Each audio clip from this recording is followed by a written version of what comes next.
Welcome back traders.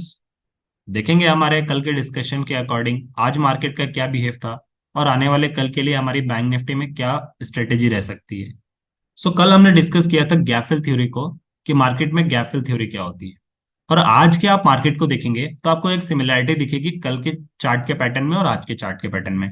कल आप देखेंगे तो मार्केट यहां से यहां तक जिस पैटर्न में घूमता रहा या कंसोलिडेट होता रहा, सेम उसी पैटर्न में मार्केट आज भी कंसोलिडेट होता रहा। और ये ऑलमोस्ट पैटर्न आप जब दोनों को कंपेयर करेंगे ना, तो कहीं ना कहीं देखिए आपको कल भी यहाँ पर सिग्निफिकेंट गैप अप देखने को मिला, फिर मार्केट आया और फिर ऐसे साइडवेज रह गया। सिमिलरली आज भी देखिए गैप अप ओपन मिला, फिर मार्केट नीचे आया और फिर साइडवेज में रह गया।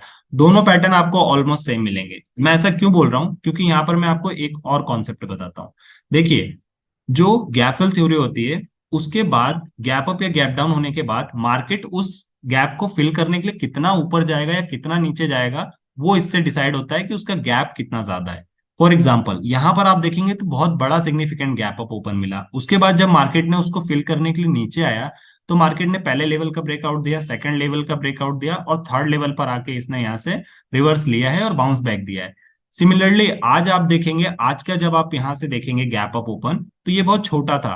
यही रीजन था कि मार्केट ने जब यहां से रिवर्सल लिया और उस गैप को फिल करने आया, तो मार्केट ने सिर्फ और सिर्फ एक ही लेवल का ब्रेकआउट दिया और सेकंड लेवल से इसने बाउंस बैक कर लिया। इसका मतलब जितना ज्यादा और जितना बड़ा गैप अप या गैप डाउन होगा, उतना ही नीचे या ऊपर मार्केट उसको फिल करने के लिए जाएगा, और जितना छोटा होगा उतना ही कम वो नीचे या उसके अपोजिट साइड उसको फिल करने के लिए जाएगा।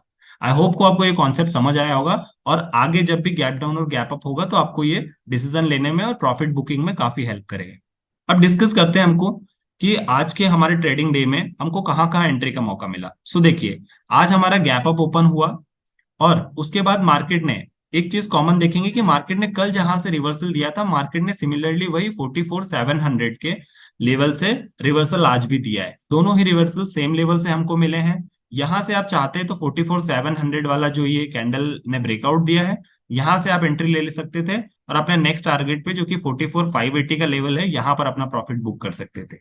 सिमिलरली हमें पता है कि मार्केट में बियरिशनेस है और हम ज्यादातर ट्रेड कोशिश कर रहे हैं कि पुट साइड लें। इसलिए अगर आप चाहते तो यहाँ से एक रिवर्सल प्ले कर सकते थे, बट क्योंकि हम बेरिश ट्रेड ढूंढ रहे थे और यहाँ पर किसी कारणवश आपने नहीं भी एंट्री ले पाए होंगे, तो जब मार्केट ने दोबारा इस 44,700 को टेस्ट किया और फिर जब ये रेड कैंडल बनी, तो आप यहाँ से वापस से एक ले सकते थे बेरिश ट्रेड, और उसके बाद यहाँ से यहाँ तक एक आप प्रॉफिट बुक करके अपना डिसेंट मार्केट से निकल सकते थे।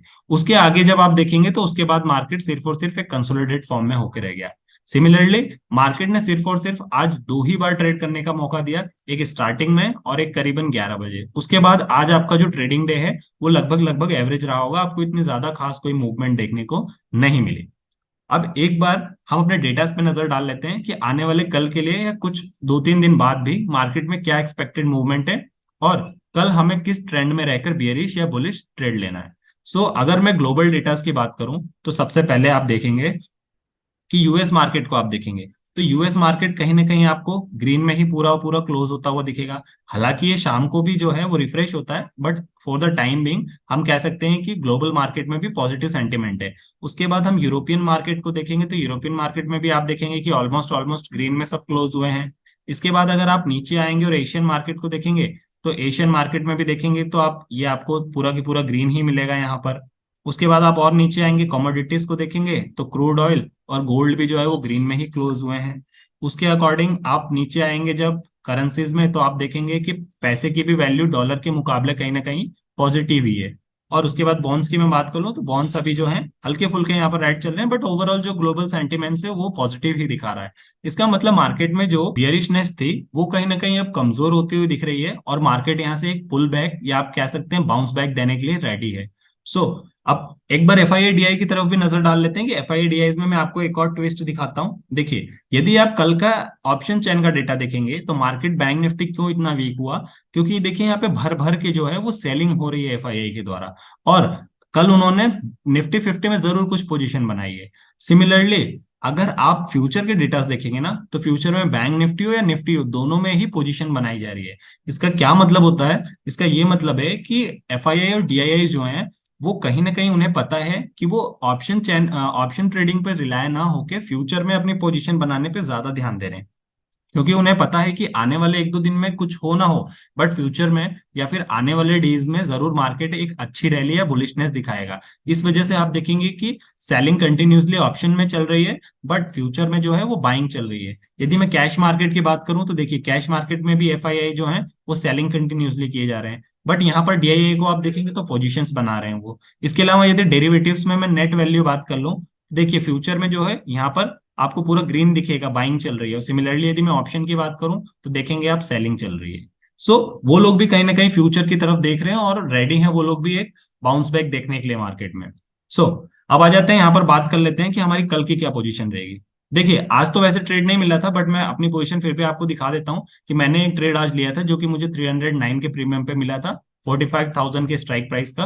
यहाँ पर मैंने इसे इसलिए लिया था क्योंकि मैं इसे एक दो दिन होल्ड भी कर सकता हूँ, और आने वाले एक दो दिन में यदि मुझे मार्केट में अच्छी रैली देखने को मिलेगी तो मैं इससे एक डिसेंट प्रॉफिट बुक करके इसे स्क्वायर ऑफ कर दूंगा। सो बात कर लेते हैं आप कि कल के लिए हमारा क्या स्ट्रेटेजी रहेगी बैंक निफ्टी में। सो देखिए मार्केट यहाँ से जो है वो पूरी तरीके से भी बुलिश नहीं हुआ है और पूरी तरीके से बियरिश भी नहीं हुआ है। मार्केट जो है वो बुल और बियर आप कह सकते हैं दोनों यहाँ पे इक्वल हैं, इस वजह से ये कंसोलिडेशन फॉर्म आपको यहाँ पर देखने को मिल रहा है।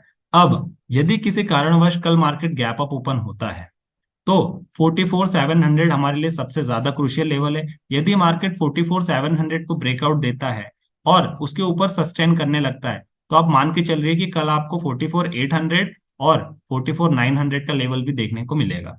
सिमिलरली यदि किसी कारणवश मार्केट जो है वो 44,400 को स्पेशली तोड़ देता है तो फिर आप मान के चलिए कि आपका नेक्स्ट टारगेट जो है 44,200 या 250, और उसके बाद वाला टारगेट जो है 44,150 का होगा। सो गाइस आपको वेट करना है और इस टाइम पे आपको पोजीशन कैरी फॉरवर्ड नहीं करनी है। यदि आप करना भी चाहते हैं तो कोशिश कीजिए कि बुल बन के आप जो है वो कॉल की साइड जाइए। और ये मेरा एजम्पशन है, मार्केट है, मार्केट कहीं भी जा सकता है। सो अपने अकॉर्डिंग एनालिसिस कीजिए, अपने लेवल मार्क कीजिए और सिंप्लीफाइड वे में ट्रेड कीजिए। मिलते हैं अपने अगले वीडियो में, तब तक के लिए साइनिंग ऑफ।